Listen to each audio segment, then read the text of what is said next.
हर घर तिरंगा को लेकर भारतीय जनता पार्टी मंडल स्तर पर बैठकें कर कार्यकर्ताओं की जिम्मेदारी तय करने का काम कर रही है। आज अंबाला में सांसद रतन लाल कटारिया व विधायक असीम गोयल ने कई बैठकें की, जिसमें कार्यकर्ताओं के साथ हर घर तिरंगा अभियान को कामयाब बनाने की रणनीति तय की। इस दौरान रतन लाल कटारिया ने कहा कि कार्यकर्ताओं में बहुत जोश है। इस कार्यक्रम के जरिए हम वीर जवानों को याद कर रहे हैं। उन्हीं की वजह से हम आज़ादी के हिलोरे ले रहे हैं। इसकी गूंज पूरे विश्व में सुनाई देगी। वहीं असीम गोयल ने इस दौरान कहा कि जिसे देश से प्यार होगा वो अपने घर पर तिरंगा जरूर लहराएगा। आज सारे भारतवर्ष के अंदर भारतीय जनता पार्टी हर घर तिरंगा कार्यक्रम को लेकर अपने मंडल अनुसार बैठकें कर रही है, जिनके अंदर इतना ज़बरदस्त रिस्पांस, कार्यकर्ताओं के अंदर इतना उत्साह, जनता के बीच में इतनी उमंग देखने को मिल रही है कि आज़ादी के बाद इस अमृत महोत्सव के 75वें वर्ष के अंदर ये एक रिकॉर्ड तोड़ सफल कार्यक्रम होगा, जिसकी गूंज ना केवल हिंदुस्तान में बल्कि सारे विश्व के अंदर जो है वो इसकी गूंजेगी।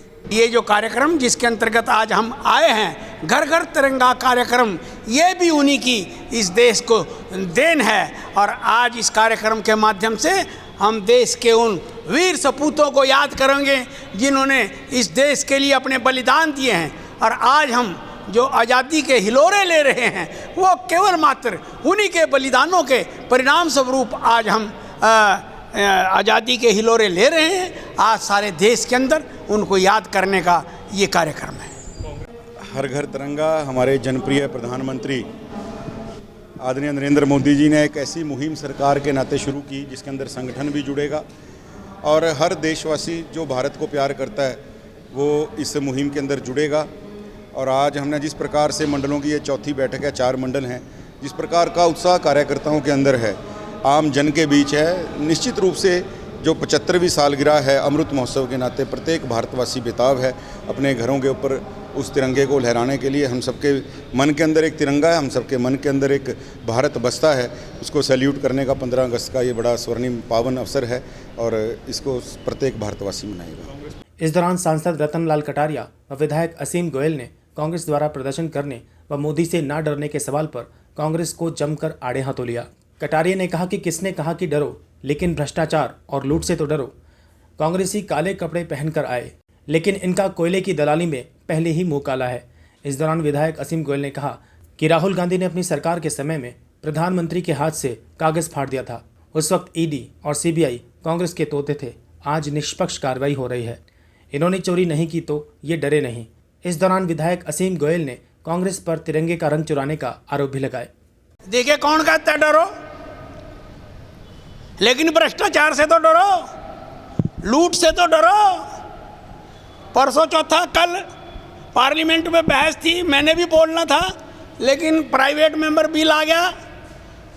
जो कंजर्वेशन ऑफ एनर्जी का बिल, ऊर्जा संरक्षण का बिल आ रहा है, और किस तरह से मोदी जी ने अक्षय ऊर्जा के अंदर 126% विकास करके, बढ़ोतरी करके इस देश को जो कार्बन उत्सर्जन है उससे हम राहत पवा रहे हैं। तो कांग्रेसी कल काले कपड़े पहन के आए थे, सोनिया जी भी काली ड्रेस पहन के आई थी, राहुल जी भी काली ड्रेस पहन के आए थे। मैंने कहा यार तुम्हारा तो पहले ही कोयले की दलाली में मुंह काला हुआ पड़ा है, ये परपंच रचाने की क्या ज़रूरत है। तो इस प्रकार के अब मैं कहा करता हूँ हरियाणा की भाषा में कि रास्ता भूली डूमनी, गावा उत्पताल, पल्ला दो ना दो काने, अम्मा चली बनाने। जहाज डूब गया, चूहे भाग रहे हैं। राहुल गांधी जो एक प्रधानमंत्री जी के हाथ से कागज़ लेके फाड़ देते हैं अपने सरकार के समय, वो प्रधानमंत्री को प्रधानमंत्री नहीं समझते थे। ईडी सीबीआई ये केवल कांग्रेस के तोते थे। और आज जब सही मायने में ईडी कार्रवाई कर, अगर आपने भ्रष्टाचार किया है, अगर भ्रष्टाचार नहीं किया तो ईडी से क्यों घबराना, और किया भाई तो परिणाम भुगतने के लिए तैयार रहिए। नरेंद्र मोदी जी के ऊपर इन्होंने अपनी सरकार के अंदर ईडी के इतने केस लगाए। क्या किसी देशवासी को पता है कि नरेंद्र मोदी जी कब पेशी के ऊपर जाते थे, डेट के ऊपर जाते थे? ये प्रपंच रच रहे हैं हर डेट के ऊपर एक ऐसा जैसे ये बलिदान देने के लिए जा रहे हैं। भ्रष्टाचार, एक परिवार के भ्रष्टाचार को दबाने के लिए आज पूरी कांग्रेस पूरे देश के अंदर घुटनों के ऊपर आके खड़ी हुई है। ये प्रत्येक भारतवासी सवाल पूछता है इनसे, एक परिवार को बचाने के लिए। जो परिवार कभी छदम बात ये कहता है कि मैंने देश की आज़ादी दी, जिस परिवार ने आज अगर मैं तिरंगे से जोड़ के बात करूं, हमारे राष्ट्रीय ध्वज का रंग चुराने का काम किया, उस जैसा तिरंगा पार्टी का आपको किसी देश के अंदर नहीं मिलेगा। जो आपका राष्ट्रीय ध्वज है उसी प्रकार का, उसी पैटर्न के ऊपर किसी पार्टी का, पॉलिटिकल पार्टी का ध्वज नहीं मिलेगा। कांग्रेस ने तिरंगे को सम्मान नहीं दिया, अपने कांग्रेस के तिरंगे को हमेशा सम्मान दिया, देश के तिरंगे को सम्मान नहीं दिया। कांग्रेस ने हमेशा ही छदम गांधी का नाम लेके, महात्मा गांधी जी के नाम को इन्होंने छदम गांधी के नाम में बदल दिया। कहाँ से इनकी वंशावली शुरू हुई? सब शोध के प्रश्न हैं, इनको अपने अंदर झांकना चाहिए। ये जो झूठी देशभक्ति का दंभ भरते हैं, झूठी एक उंगली कटा के शहीद हो रहा है। अगर भ्रष्टाचार नहीं किया भाई तो इतना हो हल्ला क्यों? जाओ ना, कौन रोकता है ईडी के सामने जवाब देने से? जाओ। लेकिन तकलीफ़ इसीलिए, हंगामा इसीलिए बरपा है जब चोरी की हुई है। चोरी खुलेगी, सबके सामने आएगी और जो कार्रवाई होगी होगी।